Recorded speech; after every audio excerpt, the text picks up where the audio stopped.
저는 미국 뉴욕 출신의 리암이라고 합니다. 저는 집안의 둘째이자 장남인데 저희 가족에게는 다소 특별한 사연이 있습니다. 바로 저희 형이 제가 태어나기도 전에 병으로 세상을 떠났다는 것인데요. 그 때문인지 저는 어렸을 때부터 부모님께 과도할 정도의 보호를 받으며 자랐습니다. 공교롭게도 부모님 두 분 다 사업가시고 꽤나 성공하신 분들이라 저는 집안일이라는 걸 해본 적이 없죠.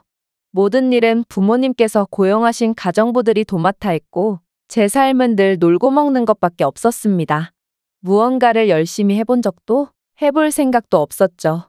그리고 부모님 또한 먼저 간 형에 대한 트라우마 때문이신지 늘 제가 집안에만 틀어박혀 안전하게 지내길 원하셨습니다.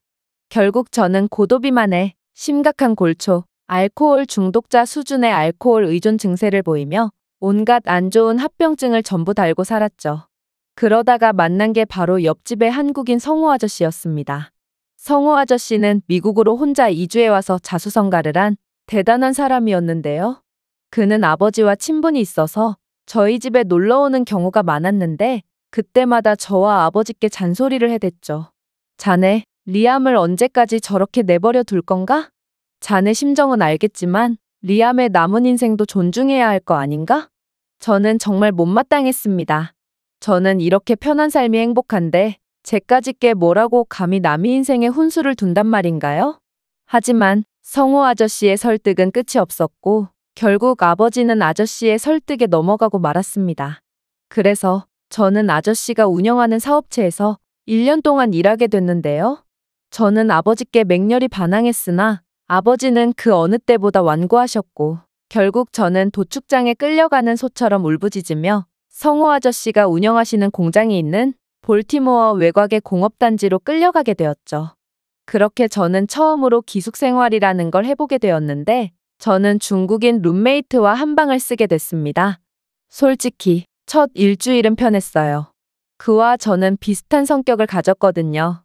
방 안에서 담배를 피우고 꽁초는 그대로 침대 밑에 버린다거나 멀쩡한 변기를 두고 하수구 구멍에 대충 소변을 본다거나 하는 습관부터 청소는 당연히 안 하고 절대로 씻지를 않아서 보급받은 비누와 칫솔에는 곰팡이가 가득 폈고 샴푸와 세면대에도 먼지가 뽀얗게 올라왔죠. 저는 아주 좋은 친구를 만났다고 생각했습니다. 하지만 세상은 그렇게 호락호락하지 않더군요. 제가 저희 집에서 이렇게 하고도 편하게 지낼 수 있었던 건 치워줄 사람이 있었기 때문이었고 치울 사람이 없는 기숙사방은 점차 쓰레기장으로 변하기 시작했거든요. 화장실 변기는 대변으로 막힌 지 오래에 이제는 대변이 역류까지 하는 지경에 이르렀기에 공용 화장실을 써야 했고 방에는 담배 찌든 내와 음식물이 썩는 냄새로 가득해서 머리가 아파졌죠. 중국인 룸메는 공중 화장실 가기가 귀찮았는지 이 꽉 막힌 변기에 어떻게든 계속 대변을 보는 것 같던데 더러움이라면 누구에게도 밀리지 않는 저조차도 중국인의 지저분함에는 학을 떼버리고 말았습니다. 그렇게 중국인 룸메의 단점에 눈을 뜨니 이제는 그에 대한 안 좋은 점만 보이기 시작했어요. 그는 누구와 그렇게 통화를 하는지 새벽에도 통화를 했고 이어폰도 안 끼고 밤새도록 영화를 봤거든요. 그래서 그와 함께 저도 잠을 못 자게 됐죠. 그는 새벽까지 영화를 본 탓에 근무 시간에 졸기 일쑤였고 저도 그 중국인 룸메 때문에 근무 시간에 졸려서 통 집중할 수가 없었습니다. 제가 똑같이 밤중에 통화를 하기라도 하는 날엔 그는 씩씩대며 방이 쩌렁쩌렁 울릴 정도로 노래를 엄청나게 크게 틀어놓는 보복을 가했고 중국어로 혼자 궁시렁대기도 하더군요. 저는 중국어를 해석할 수는 없었지만 그가 제 욕을 하고 있다는 것만은 알 수 있었습니다. 하지만 사내 동료들 사이에서는 그가 칼을 소지하고 다니는 위험한 놈이라고 소문이 났기에 저는 그에게 찍소리도 할 수 없었습니다. 그렇게 그에게 시달리던 어느 날 그는 근무 태만으로 해고당하고 말았는데요. 근무 시간에 계속해서 졸기만 하던 그였기에 이건 어찌 보면 당연한 거였습니다. 그리고 방 상태를 확인하러 온 관리인은 이런 돼지우리에서 도대체 어떻게 사냐며 안 그래도 빈 호실이 있으니 방을 옮겨주겠다고 말하더군요. 그리고 제가 새로운 방에 처음 발을 들인 순간 저는 환호할 수밖에 없었습니다. 이곳은 완전히 새 방이었거든요. 방 안에는 향기로운 냄새로 가득했고 침구 상태도 완전히 새 것인 걸로 보아 저는 독실을 쓰는 모양이었습니다. 하지만 그렇게 근무를 마치고 새로운 방으로 돌아온 저는 엄청난 소름이 돋고 말았는데요. 제가 어질러 놓고 나갔던 방이 퇴근 후에 보니 원상태로 복구되어 있었거든요. 저는 순간 귀신이 한 건가 싶은 생각이 들었을 정도로 도저히 이 상황을 파악하기가 힘들었습니다. 그때 화장실에서 어떤 동양인 한 명이 나오더군요. 자신은 한국인이고 이름은 한수라고 소개한 이 친구는 휴가를 갔다가 오늘 복귀했다며 인사를 건넸습니다. 아무래도 그가 방을 너무 깨끗이 쓴 까닭에 아무도 살지 않는 방인 줄 오해한 모양이었죠. 그는 화장실 바닥에 노란 오줌 자국이 엉겨붙어 있고 방에는 신발 자국으로 가득해서 대청소를 했다며 씩 웃어 보였는데요. 저는 순간 그가 무슨 소리를 하는 건지 이해할 수가 없었습니다. 원래 다들 소변은 하수구 물구멍에 싸고 대변만 변기에 싸지 않나요? 그리고 바닥은 원래 신발을 신고 돌아다니는 거 아닌가요? 저는 중국인 룸메랑 살 때와 제 집에서 매일같이 이렇게 살았거든요. 그러자 한수는 여유롭게 웃으며 말했습니다. 미국은 원래 그래? 나는 미국 가정집에서 살아본 적은 없고 이 기숙사가 처음이라 잘 모르겠네. 어쩌면 사장님이 한국인이라 그럴 수도 있겠네. 어쨌든 기숙사 규정은 실내에서는 맨발에 소변도 변기에 보는 거니까 이해해줘. 저는 한수의 훌륭한 인품에 엄청나게 놀랐습니다. 제가 그에게 수고비를 준 것도 아닌데 남이 더럽힌 것을 어떻게 자신이 치울 수가 있단 말인가요? 저는 제가 더럽힌 것을 치우는 것도 지저분하고 귀찮아서 하기 싫은데 말이에요. 그러나 한수의 사람 좋은 미소 뒤에는 악마가 있다는 사실을 그때까지는 전혀 모르고 있었습니다. 저는 다음날 아침이 되자마자 한수는 지독한 독종이었다는 사실을 곧바로 깨닫고 말았거든요. 한수는 알람을 단 한 개만 맞춰놓고도 기상했기 때문입니다. 제가 중국인 룸메와 함께 살 때는 30초마다 한 번꼴로 알람이 울렸는데 저희 둘 다 1분마다 울리는 알람을 수십 개나 맞춰놨거든요. 그러나 그래도 못 일어나서 거의 지각하기 일쑤였습니다.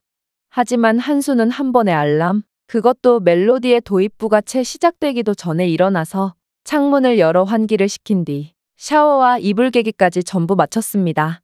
도대체 어차피 출근하면 더러워질 거고 퇴근하면 이불을 다시 펴야 하는데 왜 그런 수고를 감수하는 건지 저는 그를 이해할 수가 없었습니다.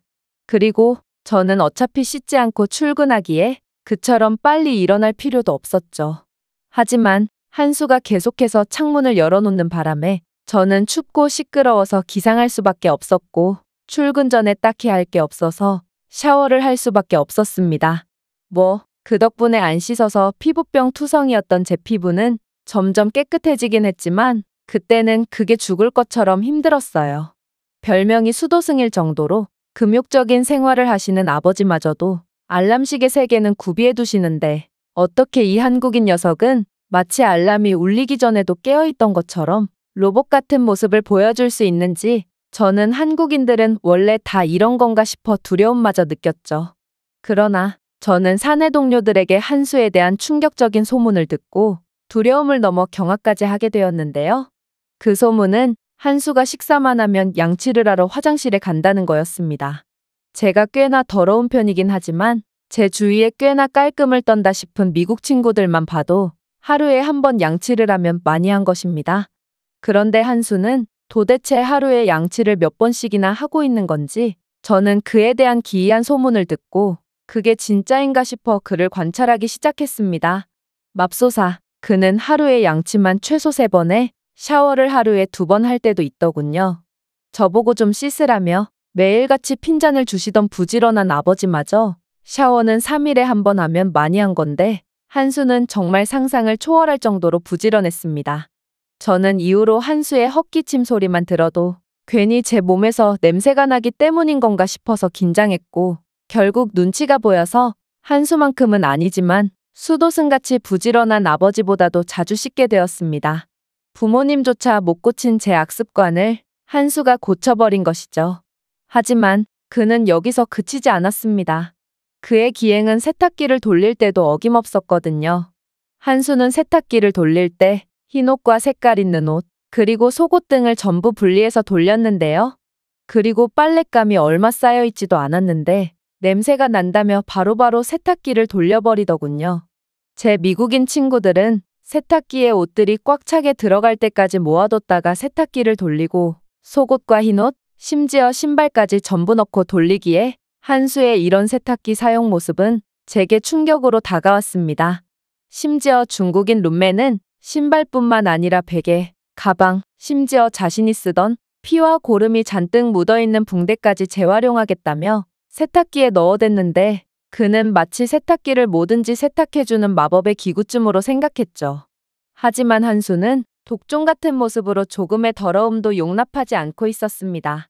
이 외에도 한수는 식사 후에 자신이 사용한 식기를 곧바로 설거지했는데요.